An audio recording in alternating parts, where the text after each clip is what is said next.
With Justice League almost upon us, I present my look at the final Reeve Superman film, Superman 4: The Quest for Peace.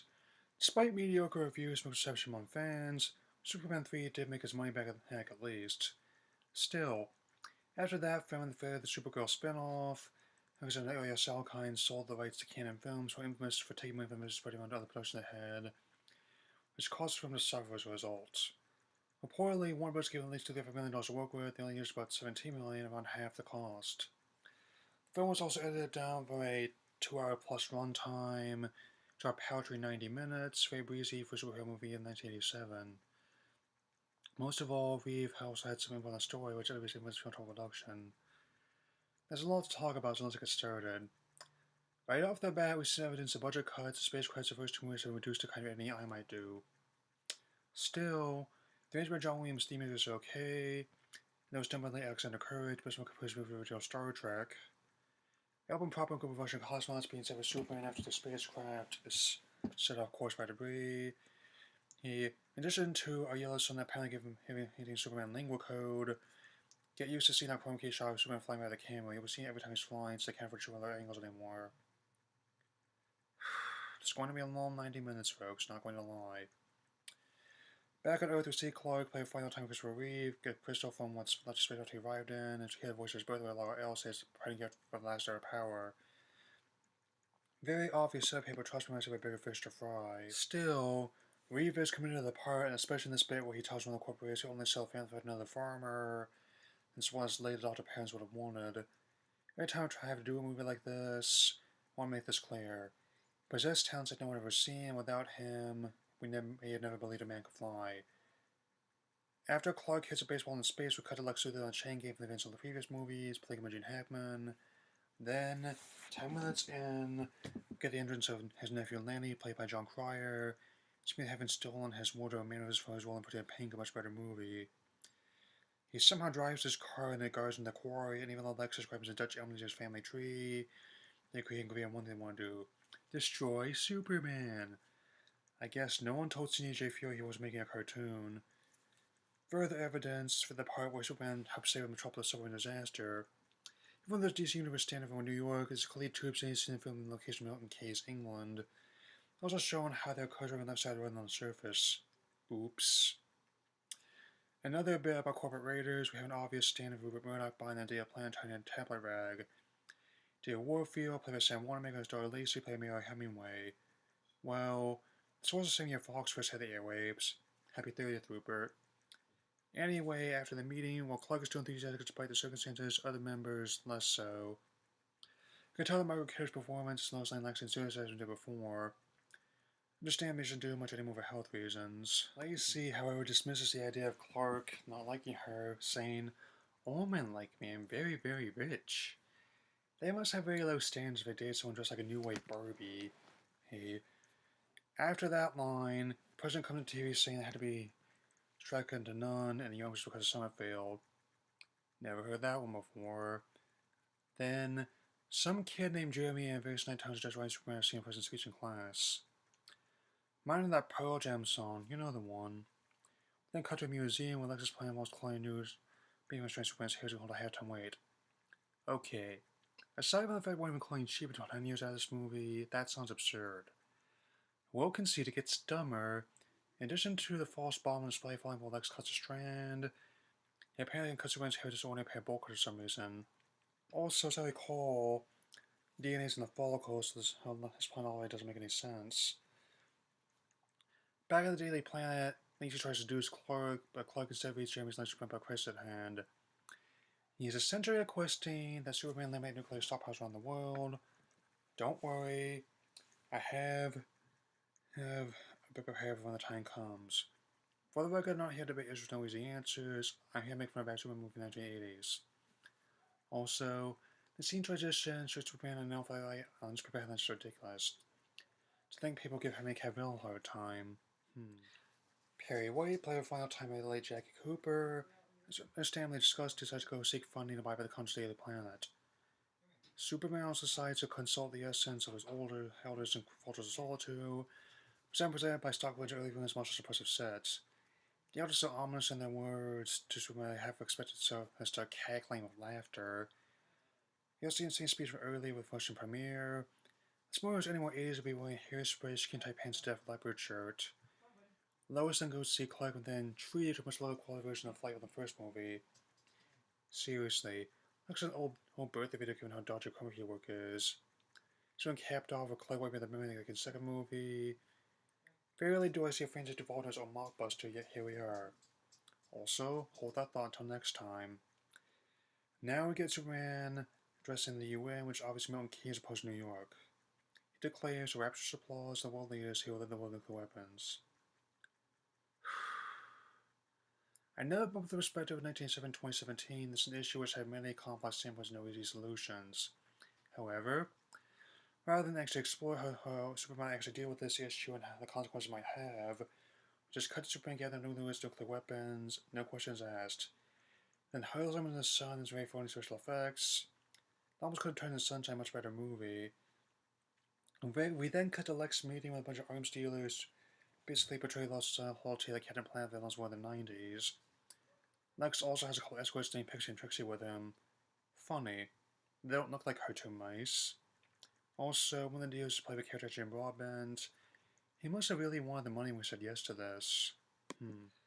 Lex then opens the curtains in his penthouse, which mightily ignores the dealers with sunlight. Lex describes the sun as nothing more than a huge nuclear bomb. There is so much wrong with that line, I'm not even going to dignify that with a joke. Also, Lex pronounces nuclear the same way W used to.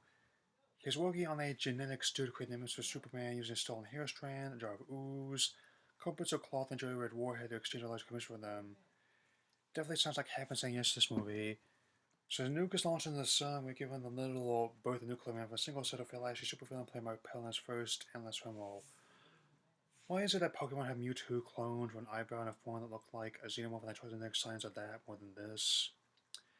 The scene in the gym was also very awkward, especially given what happened in real life after this film. We're barely halfway through this thing, fellas. I may have cut 40 minutes from this picture, but it sure doesn't feel like it. Back at Lex's penthouse before Nuclear Man arrives, you see dancing with another escort in an ornate old-fashioned dress. You have very strange tastes, Lex. Nuclear Man also has Lex's voice for some reason. He starts messing with Lenny playing the NES. Personally, I wanted to watch Jean-Claude get humiliated, but I managed to go watch reruns of 2.5 Men. Also, he's powered by a yellow sun even more than Superman. Okay. Another unsuccessful attempt at comedy was also seen when Lois Lane has an interview with Superman at the same time, lazy date with Clark. Is this a Superman movie in an episode of Full House? We then get a rehash of Lex contacting Superman on a frequency only he can hear from the first movie, and Superman's clash with Nuclear Man begins. If this fight looked any cheaper, I would almost expect to see Tom Strong crow to out of the bottom of the screen making jokes.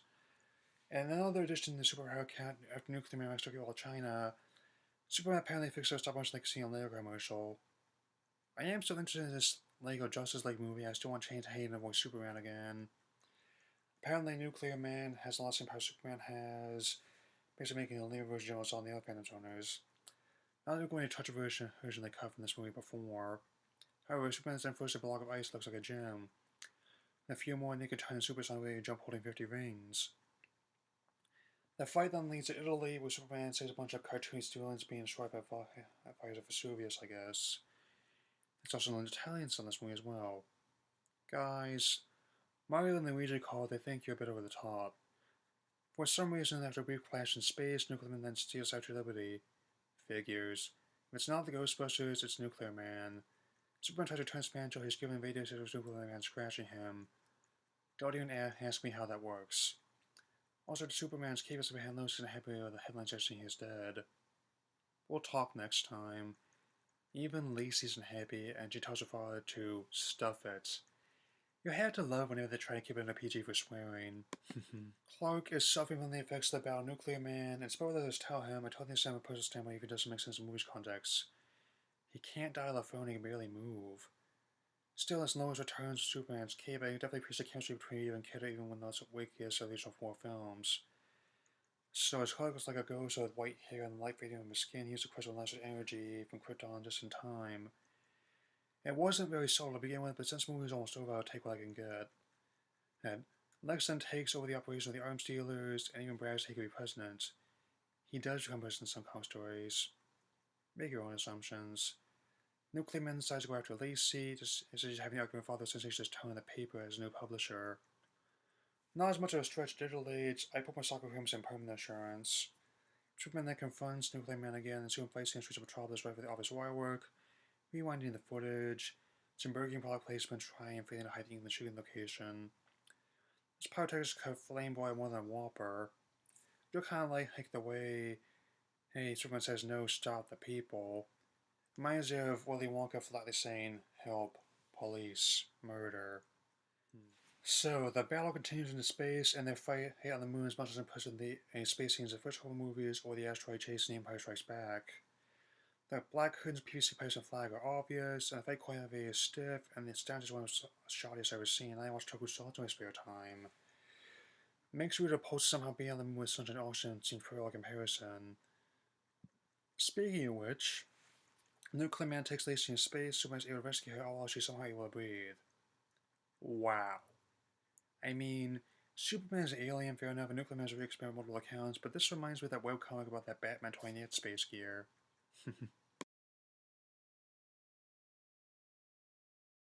Anyway, Nuclear Man is then dropped a nuclear reactor, bringing this ill-fated villain to his end.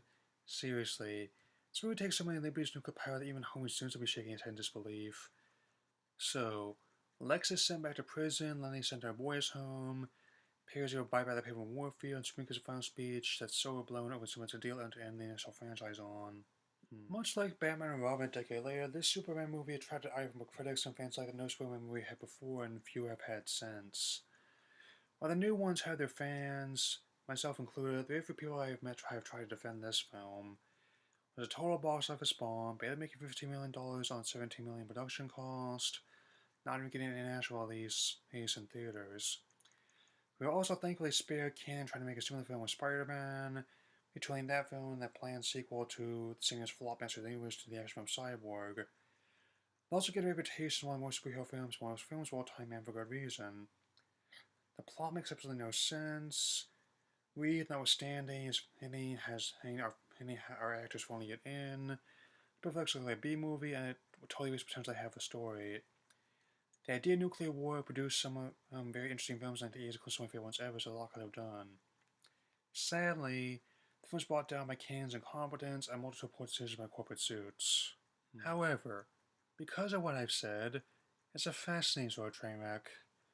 While the new movies do have big production values and somewhat realistic execution, this movie is very much like the American version of Puma Man, which is also a great episode of VK. They may not have had the competence or money they needed, but it's once again one of those revelations you may have to see to believe. Even when I saw this movie as a young man, I didn't want to look, I couldn't look away. It's one of my least favorite of the Reeve films and Superman films in general, but if ever moved to see a film like killed a popular franchise last 20 years, this is your movie. My favorite is 2 stars out of 4. The DC Universe rebooted with Crisis on Infinite Earth storyline, and will take 90 years out of this movie for another one. So, join me next time as my Superman movie that concludes my look as Superman returns.